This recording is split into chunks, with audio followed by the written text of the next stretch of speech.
Hi everyone, welcome back to this channel. Hope you're all doing well. Today I am coming to you with a few motivational tips because I feel like January and February are probably the hardest months of the year trying to motivate yourself, and you've probably set yourself so many goals and it's quite hard to keep up with them.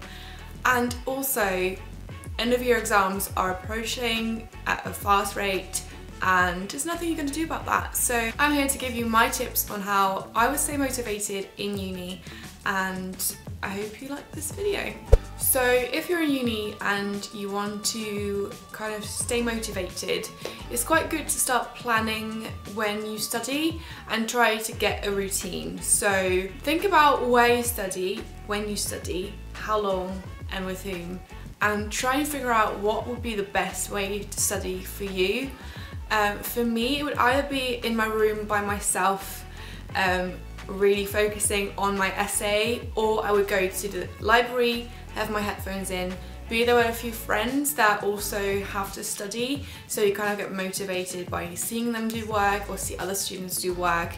So as long as you don't get distracted by other people, it's quite good to work with other people because you can see them work and it might inspire you to put in a bit of extra time and effort as well. What always really helped me is making to-do lists and set myself out little tasks and deadlines, and I might not always meet those deadlines, but at least they give me some time frame to work in, and it kind of makes me feel bad if I don't meet that deadline. So I would always set myself tasks for today and deadlines if I have a really big project I'm working on. I work really well under time pressure. That's why I like to work in very big chunks, and it's probably way too close to the deadline for me to start working on things, but I've managed to do that fine. Not everyone can do that, so keep that in mind. If you set yourself deadlines, that might encourage you to do your work ahead of time. Also, the actual action of ticking off things off your list is so satisfying, and that's a really great way to motivate yourself as well. I also think it's good to allow yourself breaks, so you could do that within a specific time. Like if you are doing a study session, take breaks in between, make sure you eat enough and drink enough and you have little snacks around. So I would definitely keep in mind to have little snack breaks and drink breaks, or go for a walk around campus to take your mind off things and all of that. But also, if you want to take the weekend off and you can do that, by all means do that. Have some fun, plan to have fun as well, plan to have your me time, because it's really good to just put your studies aside for a little bit and then come back to it, because you probably feel refreshed and you feel that you can do a lot more work. Also, a good thing is to reward yourself. So if you feel like, if you, for example, want to finish a chapter for that day for reading or whatever, or revision, and you want to reward yourself on something like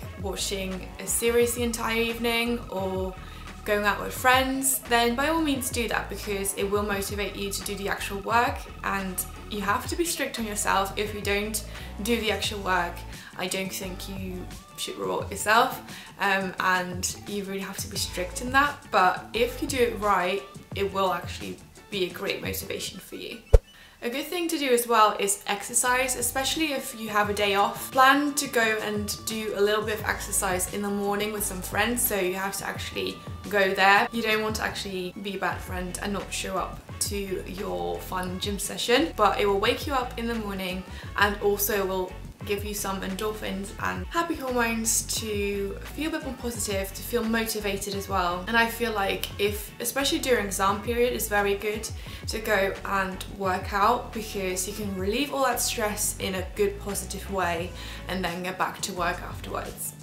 Another good tip is to try and eliminate procrastination or things that might distract you. So if you feel like you're on your phone a lot during the time you should study in, try and leave your phone in like a drawer, or give your phone to a flatmate or whatever, so that you won't see it all that often, so you won't be tempted to go on Instagram or check your messages on WhatsApp. So try and eliminate those distractions. Also, it's very important to have a tidy space to work in.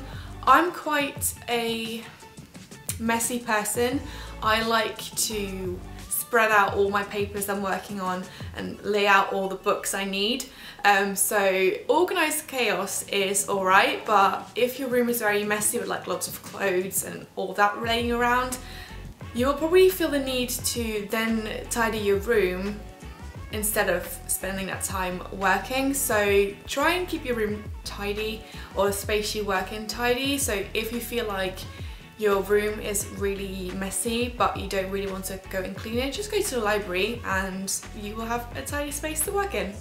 So another great thing I found is, and I really like this, is to buy yourself nice notebooks, nice highlighters, nice pens to work with, and try and make your notes a fun task, because making notes on your work is a really good way to remember things, and if you make that a fun process, it isn't actually too bad and you might actually look forward to it.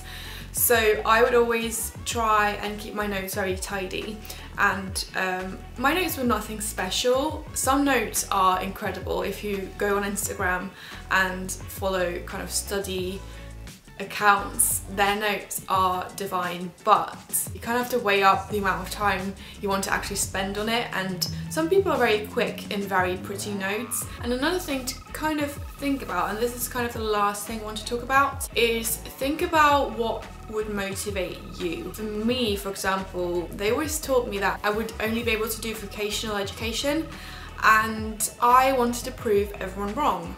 So when I would feel unmotivated, I would think, I can't let myself down in this because I want to prove them all wrong, and I want to prove that I can actually do this. That little thing in the back of my mind, wanting to prove people wrong, was a great motivation. So that's one thing. You can also think about the future you want to have. So for example, I don't mean this in a bad way, because you don't actually need university to do the job you want. You don't need university to get a job, but if you want a certain job and you have to go to university for it, that's a great way to motivate yourself, because you want a certain kind of future for yourself, and university is a stepping stone to get there. That might motivate you as well. So really think about what made you go to uni and what you want to get out of it, and that might make you motivated to do the actual work. And also think about how far you've already come. You've already got through so much of the semester so far, so much of the year so far, so you might as well finish it on a good note. So these are my tips on how to stay motivated in uni. These are the things I did or kept in mind during my time in uni, and I really hope that it works for you as well. If you have any additional tips, please leave them down below, because we're going to always help each other. And I always say that in my videos, but it's true. I'm not all-knowing, and it's very important we share our knowledge and we help each other. So please leave your comments down below, and if you like this video, please give it a thumbs up, and if you haven't subscribed already, please do, and I hope to see you again soon. Bye guys.